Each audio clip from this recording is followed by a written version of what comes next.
Meus queridos irmãos, minhas queridas irmãs, que a paz de Jesus, nosso Mestre querido, possa envolver a todos. Que todos nós aqui reunidos na Casa de Trabalhadores de Jesus possamos receber as melhores bênçãos nesta noite. Eu inicio agradecendo por a oportunidade de retornar a esta casa. Já fazia um tempinho que não falava aqui, não posso nem precisar quanto tempo faz, mas a casa continuava no coração, porque é sempre uma alegria muito grande poder retornar a esta cidade que está também num lugar muito especial em meu coração desde a infância. E por ter trazido também a mensagem do Cristo Jesus através da doutrina espírita aqui também no Trabalhadores de Jesus. Trago um abraço da nossa Casa Espírita Nair Cruz, que fica em Itaboraí, como a nossa irmã falou, bem no trevo de Manilha, aonde começa ou termina a sua agonia, dependendo de que lado do engarrafamento você está, né? Então, quando vocês passarem por Manilha, vão falar assim: meu Deus, a Casa Nair Cruz é aqui perto.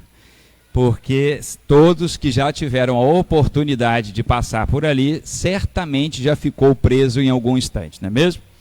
Então, quando vocês passarem pela passarela de Manilha, se estiverem indo daqui para lá, olhem para o lado direito, vocês vão ver um prédio grande, bem grande, escrito Igreja Congregacional.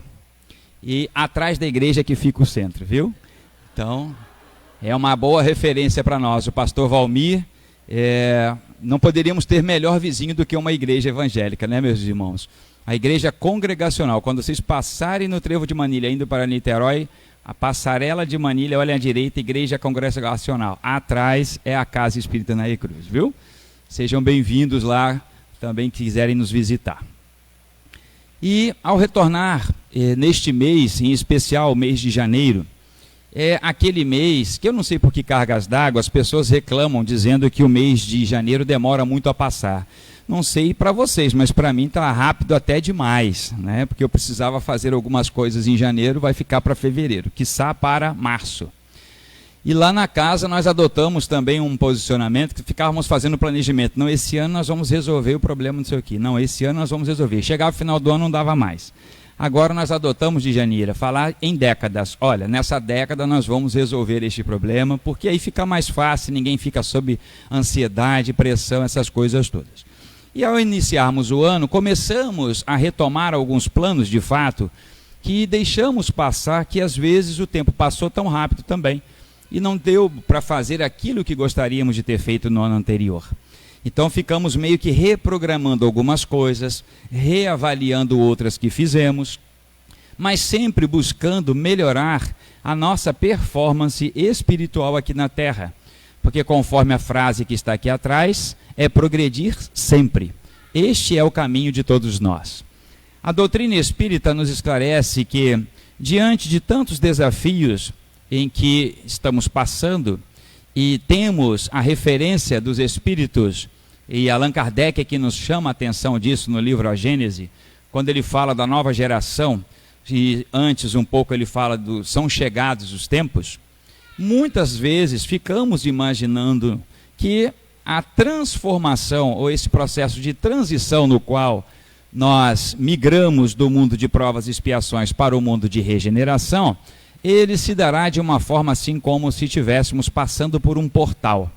Olha, chegamos de uma cidade, tem algumas cidades que tem um portal, né? Aqui tem inclusive, né? Seja bem-vindo a tal cidade. E não vai ser desse jeito, meus irmãos. E nenhum processo de transformação espiritual real se dará de uma forma, digamos, confortável. Será necessário nos incomodarmos um pouco diante de uma série de injustiças que vemos e o agravamento delas. Conversávamos no início sobre a expressão o hábito não faz o monge.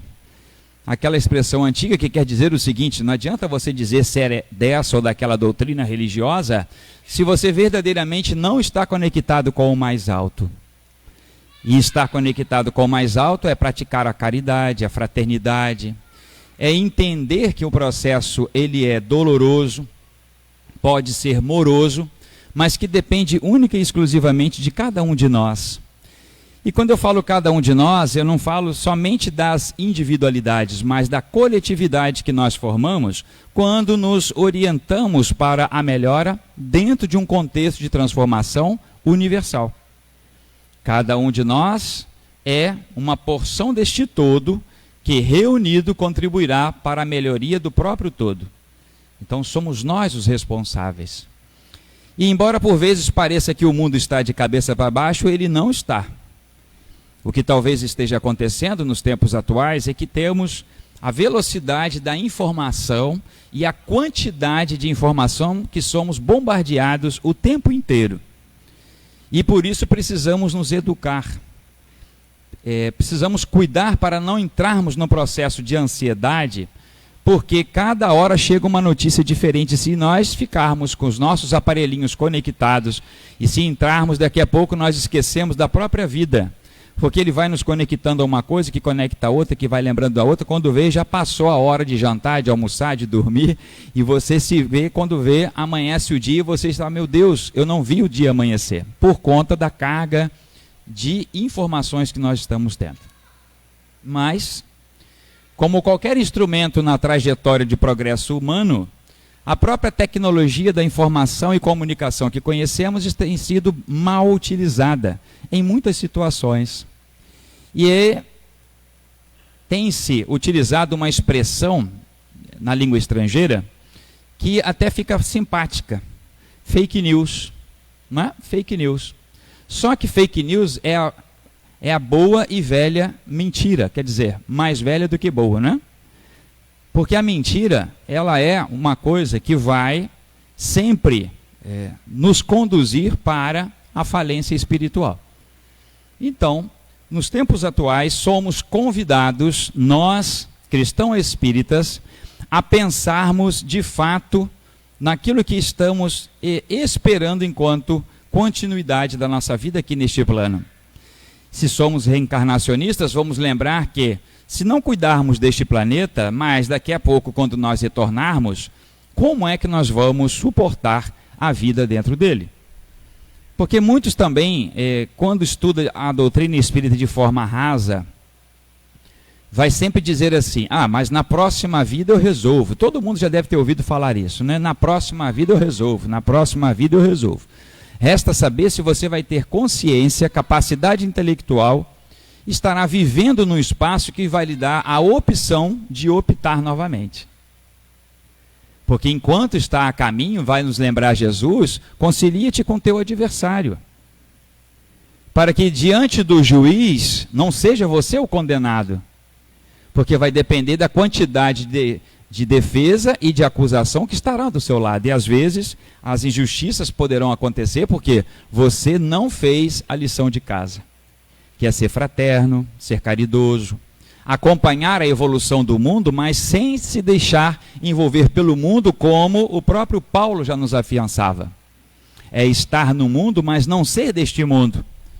Porque nós não pertencemos ao mundo da materialidade, nós pertencemos ao mundo da espiritualidade. Somos espíritos e esquecemos disso cotidianamente. Agimos como crianças que não sabem se cuidar diante de uma panela fervente ou de uma tomada de rede elétrica. Sempre queremos encostar a mão na panela, sempre queremos colocar o preguinho no buraquinho lá daquela tomada. E assim, naturalmente, queimamos a nossa mão e tomamos um belo de um choque. Mas por quê? Porque esquecemos a lição. E como eu fui agraciado em fazer esta palestra hoje com a página que foi lida falando sobre Pai Nosso. Porque é a conexão própria que Jesus fez conosco diante daquela multidão, transferindo a paternidade divina para todos nós. Porque ele era considerado o Filho do Deus vivo. E quando ele ensina-nos a orar, dizendo Pai Nosso, ele então transfere para nós esta paternidade. E aí, cabe-nos sermos responsáveis por vivermos essa paternidade, ou esta relação de filiação com aquele que nos criou, que nos deu a vida, e que nos deu a oportunidade de conhecermos tantas coisas, através da doutrina espírita, que precisamos fazer diferente. Então, quando nós falamos de vida futura, precisamos avaliar de que vida futura nós estamos falando. Quando nós pensamos em seguir o nosso crescimento espiritual, precisamos ver qual é o nosso plano verdadeiramente. Por isso que eu disse, se em 2024 não conseguimos fazer alguns itens, vamos ver agora se conseguimos para 2025, mas nunca esquecendo de ver a luz da doutrina espírita e do Evangelho de Jesus. O que eu quero, o que eu preciso, o que eu busco, está alinhado com aquilo que a espiritualidade maior propõe para todos nós neste processo de transformação? O que eu vou fazer vai incomodar ou comprometer o meu crescimento espiritual e, mais grave, o crescimento espiritual do próximo? É sempre aquela reflexão lá do antigo, né, das reflexões da Grécia. O que eu falo, o que eu disser, o que eu fizer, vai me comprometer somente ou vai comprometer o próximo também?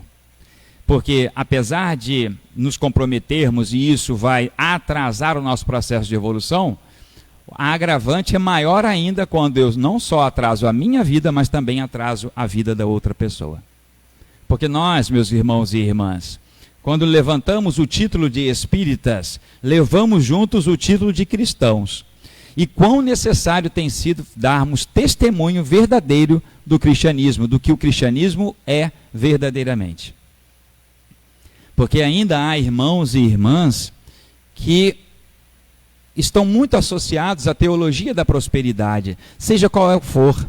E muitas das vezes, e até de forma preconceituosa nós falamos isto, apenas nos aspectos materiais.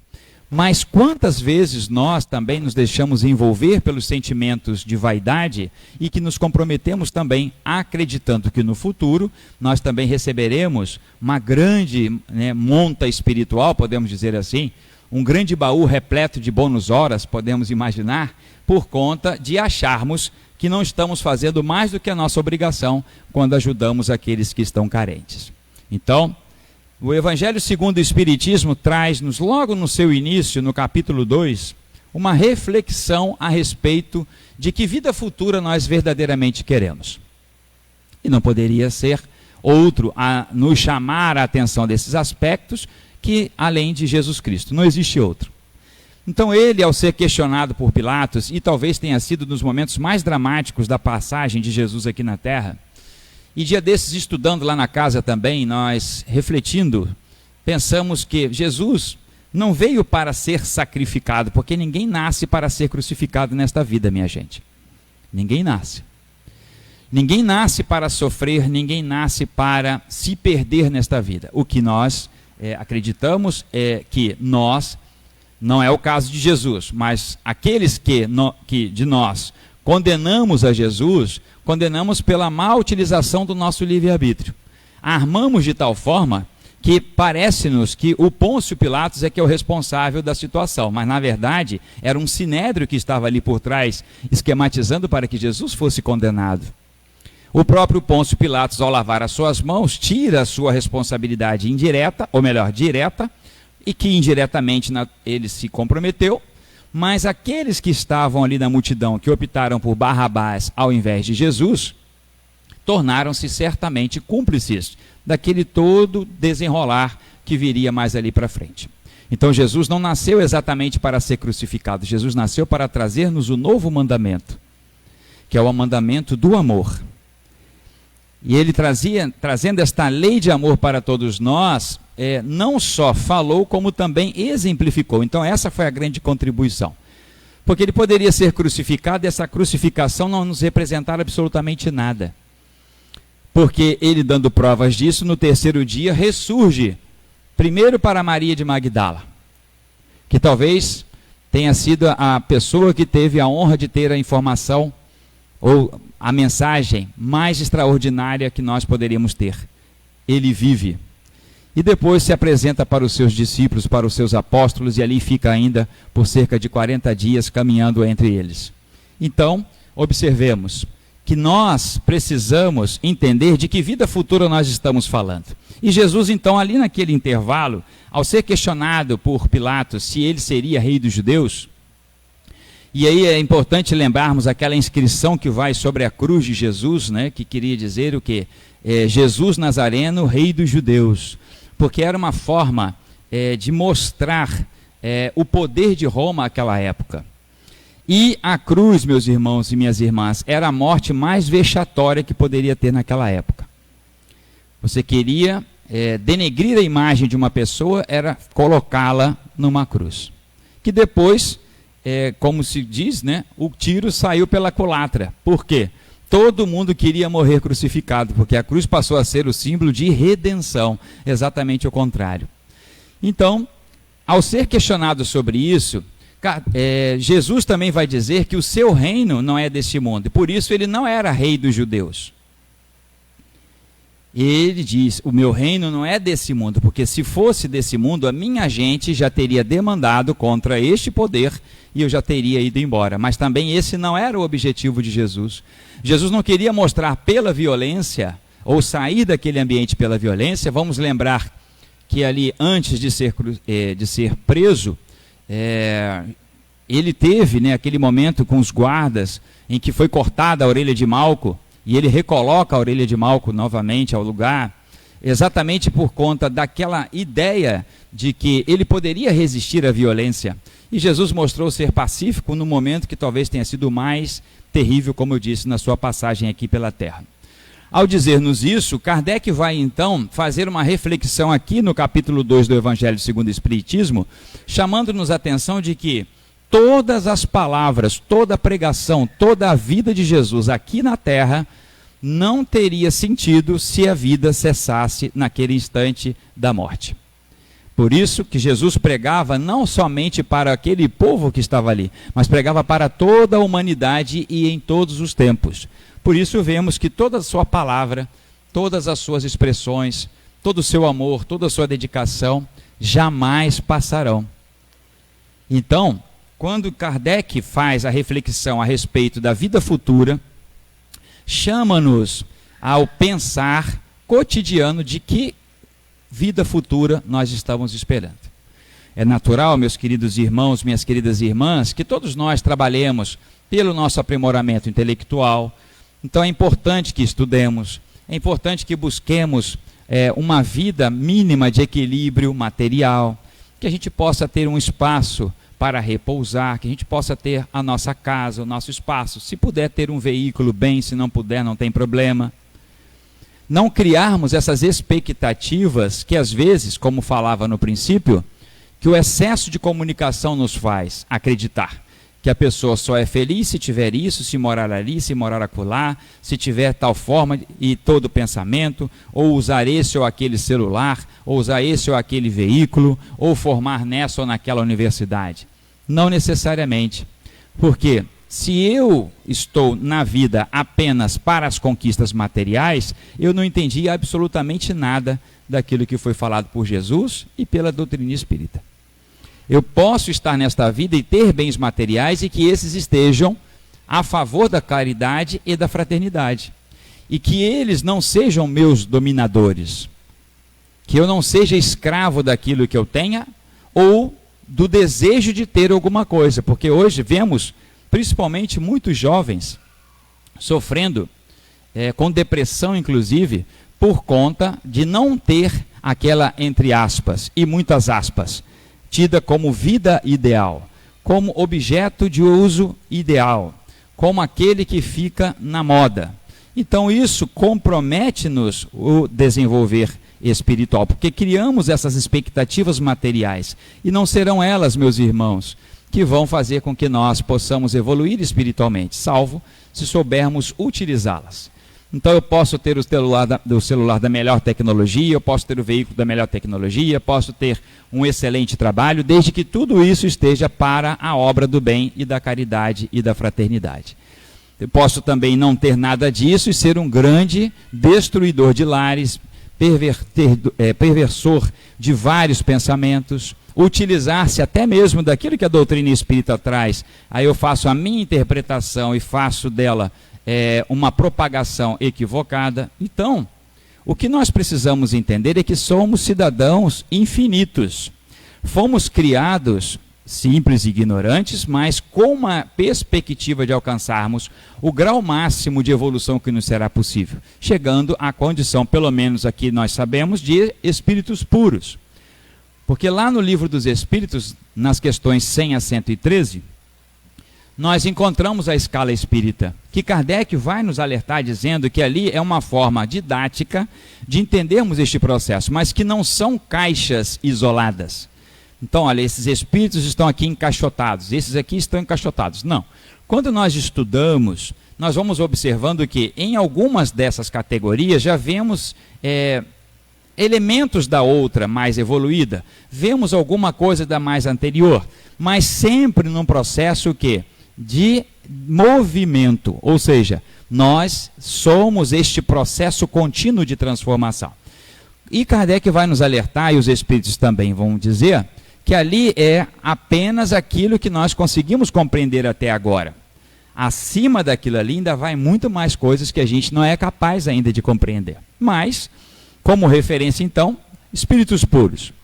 Desta forma, é preciso pensar, enquanto espíritos infinitos, o que estamos fazendo para alcançar esta condição. E aí eu recordo também da questão 1019 do Livro dos Espíritos. A última questão, quando Kardec questiona as entidades superiores, se seria possível a implantação do reino de Deus aqui na Terra. Aqui os espíritos vão responder que sim, mas dependerá do tipo de espírito que aqui estiver. Ou seja, depende muito mais de nós do que a espiritualidade amiga para que tudo se dê aqui na Terra. E aí ficamos fazendo cálculos, imaginando datas, lançando agendas futuras, que com o passar do tempo, e como o tempo está passando muito rápido, daqui a pouco nós não temos mais nenhuma referência. Aqueles que já têm mais de 15 anos vão se lembrar do que foi para muitos de nós a tormenta do ano 2000. Não é assim?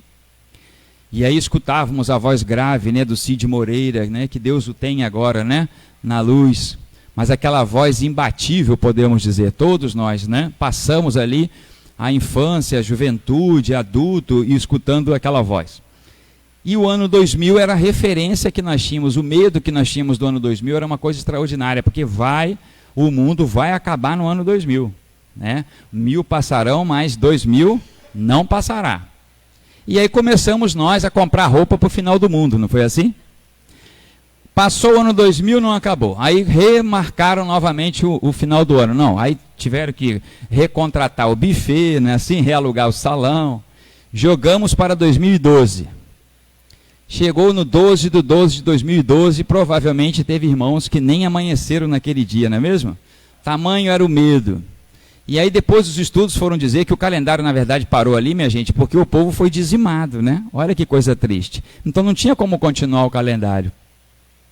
Mas ficamos nós na expectativa, compramos roupa, preparamos a festa de final de mundo e não acabou. Depois me parece que houve um reagendamento para 2015. E assim nós vamos reagendando como se isso fosse o maior problema na nossa existência. E aí Joana de Ângeles vai nos falar que dos 5 medos que o homem tem no seu contexto, na sua vida real, todos eles levam à morte. Então, na verdade, nós não temos medo do mundo acabar. Porque se dermos um jeito de montar numa nave e ir embora do planeta para um outro, não é assim? E a Terra acabar, o problema, se eu sobreviver, está tudo bem. Então, no fundo, nós temos medo da morte. Ainda temos medo da morte. Então, meus irmãos, não adianta ficarmos nos reprogramando, até porque, como diz o dito popular, o mundo acaba para muita gente todos os dias quando a pessoa desencarna. E nós sabemos que não necessariamente nesta mesma ordem, porque muitos irmãos e irmãs continuarão ainda neste plano, porque sequer perceberam que desencarnaram. Aqueles que já tiveram a oportunidade de participar de reuniões mediúnicas, certamente já receberam alguns espíritos que chegam perguntando que lugar é aquele, o que está acontecendo, que ele não está atendendo absolutamente nada. Porque ele desencarna praticamente da mesma forma que vivia e nem percebe que está de volta ao plano espiritual. E é nesses exemplos que nós vamos nos preocupar. Porque se a espiritualidade nos responde a Kardec na questão 1019, de que depende dos espíritos que estarão aqui no planeta Terra, a implantação do reino de Deus. Se Jesus disse para nós que o seu reino não é deste mundo, mas que ele pode ser implantado aqui, e nós sabemos que será a condição na qual nós viveremos de forma material, é possível então que nós podemos antecipar isso mudando os nossos paradigmas, mudando a forma pela qual nós estamos convivendo. É lógico, esse estado de consciência vai demorar um pouco mais para os outros irmãos que não têm os conhecimentos da doutrina espírita. E uma coisa que nós não podemos ter a ingenuidade, enquanto espíritas, de que o mundo inteiro vai ser espírita para que depois tudo isso se dê. Minha gente, vai demorar muito tempo. Porque existem correntes filosóficas e religiosas que não aceitam a reencarnação, a começar por isso aí. Então o nosso comportamento, a nossa fraternidade, é isso que vai nos importar. E aí, quando você é identificado na multidão, normalmente vai ser questionado: você é evangélico? Porque as pessoas acham que quando você é religioso, só pode ser evangélico. Há um tempo era católico, não é assim? Todo mundo se dizia católico. Qual a sua religião? Católico. E aí foi se percebendo que muitas das vezes a pessoa respondia porque talvez foi durante muito tempo, e ainda é, uma representação religiosa muito grande e muito antiga. Então muitas pessoas assim, hoje cresceu mais as igrejas evangélicas, né, que vêm da raiz protestante. Então é muito comum hoje as pessoas: qual é a sua doutrina? Eu sou evangélico. E aí todas as vezes que você fala de Jesus, que você chama a atenção à pessoa, que você fala de Deus, o comportamento que você tem diante da vida, dos sofrimentos, a pessoa: você é evangélico? Não deixamos de o ser, né? Talvez não na interpretação como os irmãos pensam, mas nós também somos evangélicos, porque acreditamos na boa nova que significa a palavra evangelho, nesta revelação que traz-nos o Cristo entre nós. Então, Kardec vai nos lembrar também que essa perspectiva de vida futura tem que estar associada ao trabalho. Ninguém vai evoluir espiritualmente sem trabalhar, meus irmãos. Aí lembramos de Jesus falando da parábola dos talentos. Quantos talentos nós já recebemos? Quantas coisas nós já aprendemos a fazer nesta vida? E que hora que nós vamos começar a trabalhar, minha gente? Ou vamos esperar, ou vamos perder mais uma roupa que vamos comprar para o final do mundo e o mundo não vai acabar? Então, lembrando também de Paulo, na primeira carta aos Coríntios, dizendo, falando principalmente aqueles que tinham muitas faculdades, muitas habilidades, inclusive mediúnicas. A comunidade de Corinto, meus irmãos, era aquela onde as manifestações espirituais, podemos dizer assim, tinham muita presença. Paulo teve muito desafio lá, porque primeiro que existiam pelo menos 4 grupos diferentes de pensamentos e correntes filosóficas diferentes. E ele estava na grande tarefa de divulgação do cristianismo. Corinto fica muito próximo a Atenas. Então é natural que sofria também a influência daquele pensamento politeísta, a crença em vários deuses. E ele tentando implantar o cristianismo, que é monoteísta, a crença em um único Deus. E ali eles tinham várias habilidades. Um tinha visão, outro tinha doutrina. Ele vai falar isso para nós. Um visão, um com sermão, outro com doutrina, outro com linguagem. Que todos estivessem reunidos em prol da construção, em prol de todos. É isso que ele vai falar. E é importante lembrar disso porque se Jesus nos fala que o nosso reino, que o seu reino não é deste mundo, Paulo nos chama a atenção de que reunidos precisamos trabalhar para a construção. Então cada um de nós, dentro das nossas habilidades, podemos ajudar e muito esta construção. Então cada um de nós tem um papel extraordinário. É não enterrarmos o talento que Deus nos deu. E aí é nos limites também da nossa força, porque também Kardec questiona as entidades superiores. Qual é o limite do trabalho? É o limite das nossas forças. O que eu posso fazer? Eu posso ficar ali na recepção, receber as pessoas, entregar uma mensagem. Eu posso ficar na cantina, eu posso ajudar na parte da faxina, eu posso ajudar nas contribuições financeiras, eu posso ajudar na doação do mantimento. O que eu não posso fazer é não fazer. Então é isso que nos chama a atenção. E Kardec vai nos falar nesses itens 2 e 3 do capítulo 2 do Evangelho segundo o Espiritismo em relação à vida futura. Nós, meus irmãos e irmãs, somos convidados cotidianamente a sermos melhores. Nós temos esta oportunidade. Como nós não sabemos a hora que seremos chamados de volta, E eu costumo brincar dizendo que vai chegar um WhatsApp para nós com um número desconhecido dizendo assim, bora, né? É a hora, não tem jeito. E aí Jesus nos falava o quê? Aquele que estiver no campo, vai pelo campo mesmo. Aquele que estiver no telhado, não precisa nem descer do telhado. E aí nós ficamos criando essas ansiedades, essas expectativas. Não, porque o ano que vem, porque o mês que vem, é assim, depende, né? Criemos uma certa expectativa, trabalhemos para esta construção, mas estejamos prontos para seguirmos o nosso caminho. E é a hora que nós vamos estar diante da verdade. Se nós praticarmos tudo aquilo que podemos praticar, e também a doutrina espírita nos explica que o verdadeiro espírita é aquele que se esforça, não é assim? Está lutando contra as suas más inclinações, não é o perfeito. Que perfeito, minha gente, o mais próximo que nós conhecemos, que vai dizer que também não o é o Cristo. Porque ele nos deixa numa situação muito difícil quando foi chamado de bom mestre. E ele disse que mestre eu sou, mas bom eu não sou. Então, e Kardec, quando também escreve aqui o homem de bem, aí a gente fica realmente muito enrolado, não é assim?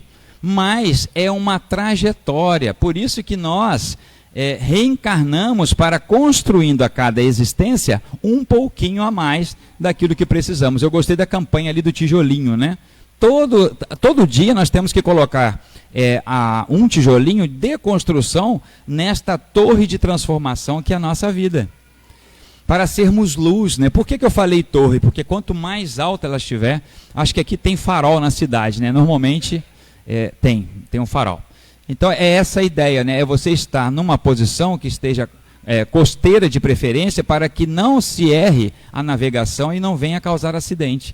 Então quanto mais nós crescemos espiritualmente, mais humilde nós temos que nos tornar. Porque também a recomendação de Jesus, aquele que quiser ser o primeiro, que seja o último, não é assim? E aquele que quiser ser servido, que sirva primeiro. Então ele vai nos dando pistas, e aí Kardec referencia isso aqui com muita propriedade. Nada disso teria sentido se acabasse na morte física.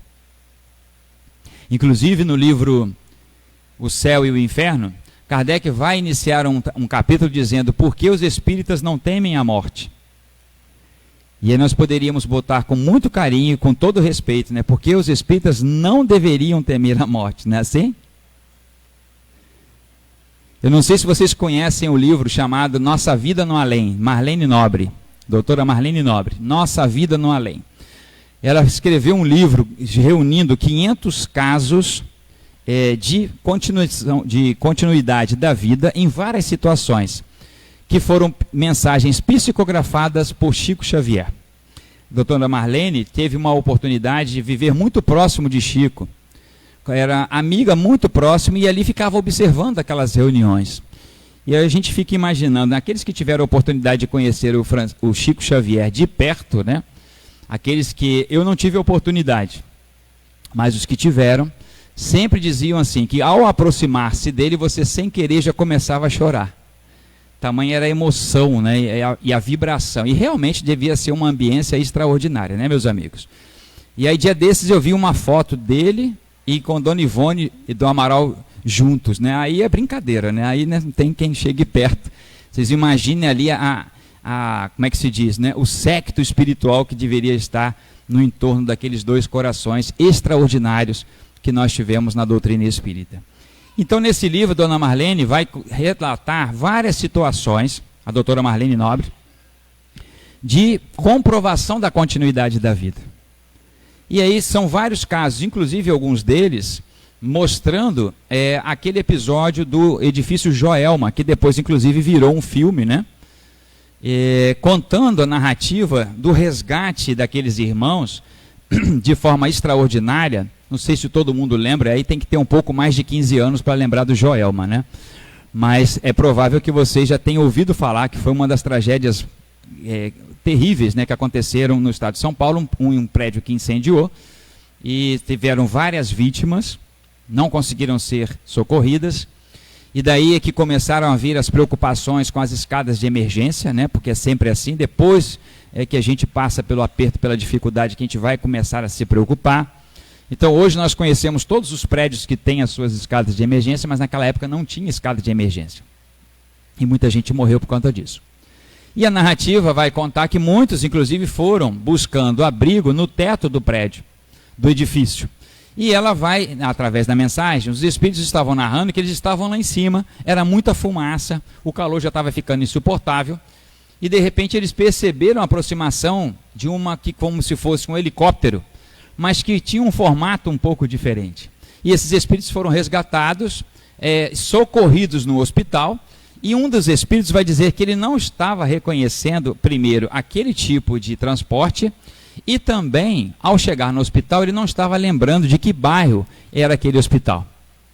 Mas, como era tudo tão muito bem, né, tudo muito bonito, tudo muito agradável, uma ambiência extraordinária, né?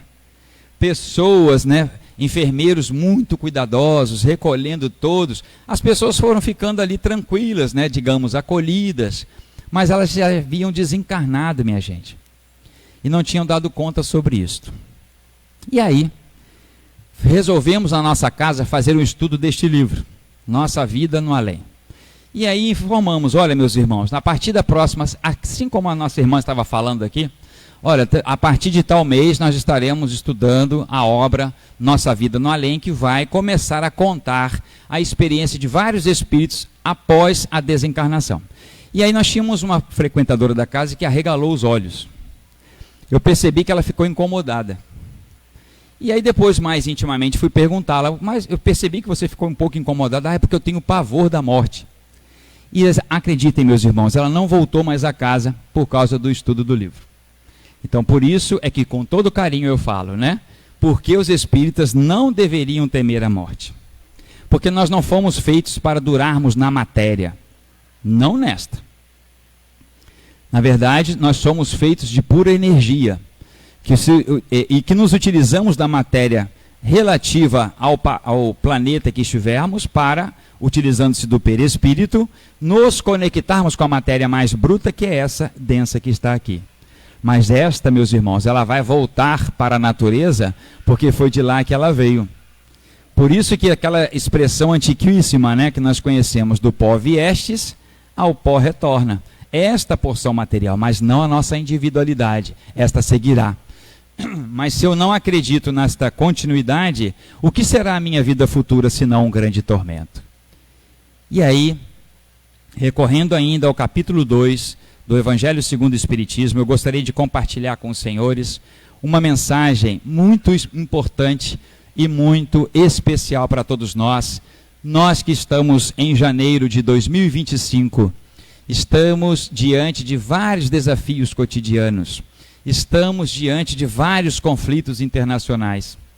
Vemos, enquanto o nosso irmão cantava, né, o por onde anda a paz, né? Sim, estamos tão necessitados disso.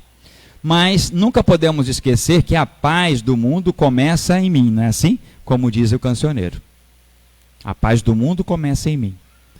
Porque há muitas pessoas, meus irmãos, em tormenta plena. O mundo está sob o processo de tormenta, e como falava no princípio, não quer dizer que migrando para a regeneração que nós teremos, que será um mar de tranquilidades, ou que será alguma coisa que um portal. Atravessamos então do mundo de provas e expiações para o mundo de regeneração e tudo chegará ao seu lugar. Não é bem assim. Depende de cada um de nós. Então, que nós... ao pensarmos a vida futura, relembremos de tudo que Jesus nos fez, tudo que Jesus mostrou, lembrando que ele venceu a morte, ele venceu toda e qualquer corrente filosófica contrária e jamais conseguiu cair na, entre aspas, pegadinhas dos fariseus e dos saduceus. E a gente até lembra disso com uma coisa muito interessante. De fato, aqueles homens daquela época não tinham a menor ideia de quem era Jesus. Porque se o tivessem, jamais teriam tentado com coisas tão pueris. Mas, como eles não conseguiam alcançar a visão espiritual, eles não tinham a visão espiritual para alcançar o que verdadeiramente, ou que era aquele estado, né, aquele espírito que estava ali, por isso eles falavam tantas bobagens. E aí, uma rainha de França, meus irmãos, na parte final deste capítulo 2, Instruções dos Espíritos, traz-nos uma mensagem que nos dá o caminho que precisamos para trilhar esta vida futura, estando aqui ou estando na espiritualidade. Reflitamos nessas palavras e ela nos diz assim, é o item 8 do capítulo 2.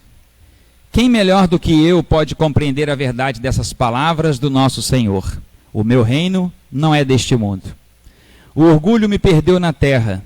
Quem, pois, compreenderia o nenhum valor dos reinos da terra se eu não o compreendia? Que trouxe eu comigo da minha realeza terrena? Nada, absolutamente nada. E como para tornar mais terrível a lição, ela nem sequer me acompanhou até o túmulo. Rainha entre os homens, como rainha julguei que penetrasse no reino dos céus. Que desilusão! Que humilhação, quando em vez de ser recebida aqui qual soberana, vi acima de mim, mas muito acima, homens que eu julgava insignificantes e aos quais desprezava por não ter sangue nobre. Oh, como então compreendi a esterilidade das honras e grandezas que com tanta avidez se requestam na terra. E aí, meus irmãos, prestem atenção neste parágrafo. Para se granjear um lugar neste reino, são necessárias a abnegação, a humildade, a caridade, em toda a sua celeste prática, a benevolência para com todos. E atenção a essa frase. Não se vos pergunta o que fostes, nem que posição ocupastes, mas que bem fizestes, quantas lágrimas enxugastes. E segue ela. Ó Jesus, tu disseste, teu reino não é deste mundo, porque é preciso sofrer para chegar ao céu, de onde os degraus de um trono a ninguém aproximam. A ele só conduzem as veredas mais penosas da vida. Procurai-lhe, pois, o caminho, através das urzes e dos espinhos, não por entre as flores. Correm os homens por alcançar os bens terrestres, como se os houvessem de guardar para sempre. Aqui, porém, todas as ilusões se somem. Cedo se apercebem eles de que apenas apanharam uma sombra e desprezaram os únicos bens reais e duradouros, os únicos que lhes aproveitam na morada celeste, os únicos que lhes podem facultar acesso a esta. Compadecei-vos dos que não ganharam o reino dos céus. Ajudai-os com as vossas preces, porquanto a prece aproxima do Altíssimo o homem. É o traço de união entre o céu e a terra, não o esqueçais. Uma rainha de França, Havre, 1863. Não se vos pergunta o que fostes, nem que posição ocupastes, mas que bem fizestes, quantas lágrimas enxugastes. Dessa forma, meus irmãos e minhas irmãs, comecemos a consolar mais, a recolher mais os corações aflitos, para que possamos tentar buscar um melhor lugar neste reino que Deus nos concedeu. Que nunca nos faltem a coragem, a determinação, a vontade e, como ela nos disse, a benevolência e a caridade. A vida futura, ela pode ser muito tormentosa se nós não fizermos as opções necessárias. Ela pode vir com tormentas, mas quando tivermos o conhecimento da palavra do Cristo, da palavra dos Espíritos, passaremos por todos os desafios, seja numa prova, seja na expiação, elevando o nosso pensamento a Deus e agradecendo pela oportunidade de crescimento, porque muitos talvez não tiveram a mesma oportunidade que nós. Quando retornaremos a este mundo, não sabemos. Se iremos para outro, não se importa. O que importa é que, ao retornarmos a este ou nos encaminharmos para o próximo, levemos no nosso coração e na nossa mente os melhores sentimentos, a vontade de transformar a nós mesmos, de socorrermos os aflitos, independente de quem quer que seja. Então, meus irmãos, Jesus está à nossa frente, caminha conosco, está ao nosso lado, nas nossas ações e nas nossas atitudes. E que Ele possa ser sempre, como diz os Espíritos, guia e modelo para todos nós, diante de todos os nossos desafios. Que nunca nos falte a coragem dos primeiros cristãos, que enfrentaram as feras no circo de Roma, sem temer a morte material, porque sabiam da continuidade da vida espiritual. Que todos nós, meus irmãos e minhas irmãs, tenhamos uma vida futura esplêndida, extraordinária, porque é muito comum a aqueles irmãos e irmãs já esclarecidos, espíritos puros, ao chegarem na espiritualidade, perguntarem o que tem para fazer no próxima reencarnação. Porque esse é o sentimento, a exemplo que nós tivemos do nosso querido Bezerra de Menezes. Que nunca nos faltem a inspiração desses que estão à nossa frente, mas que caminham conosco, que sirvam de modelo também para nós. Meus queridos irmãos, minhas queridas irmãs, pela alegria de retornar a esta cidade que eu amo muito, de poder falar novamente aqui, no Trabalhador de Jesus, e pela atenção de cada um de vocês, o meu muito obrigado, que Jesus abençoe a todos.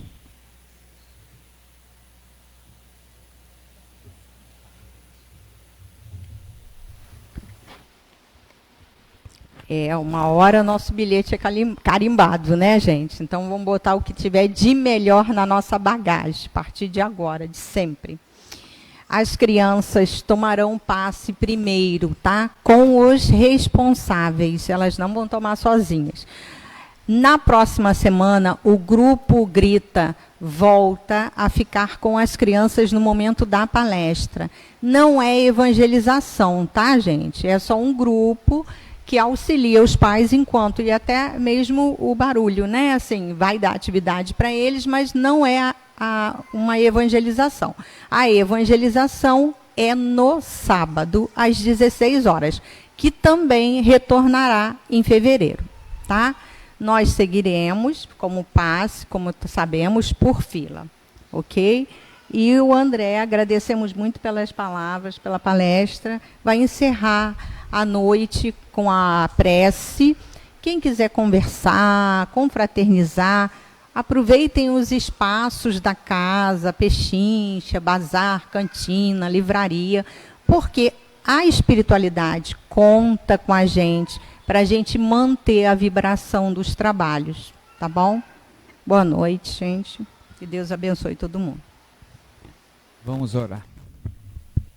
Vamos orar, meus irmãos, minhas irmãs, mais uma vez e sempre, elevando os nossos pensamentos a Deus, nosso Pai, que nos concedeu a oportunidade desta existência, que criou a cada um de nós, que nos concedeu a presença de Jesus, nosso Mestre amantíssimo. Pai amado, que o Senhor continue abençoando a cada um de nós nesta difícil tarefa de reconstrução espiritual. Que o Senhor nos fortaleça o pensamento, a vontade, os nossos passos, os nossos braços, para que sejamos seus obreiros, seus trabalhadores, nesta grande seara. Que o Senhor possa abençoar as nossas famílias, a todos os lares, a todos os espaços de saúde, a todos os ambientes na espiritualidade onde haja desequilíbrio, a todos os corações que estão equivocados, Senhor, estão se confundindo com as luzes falsas da materialidade.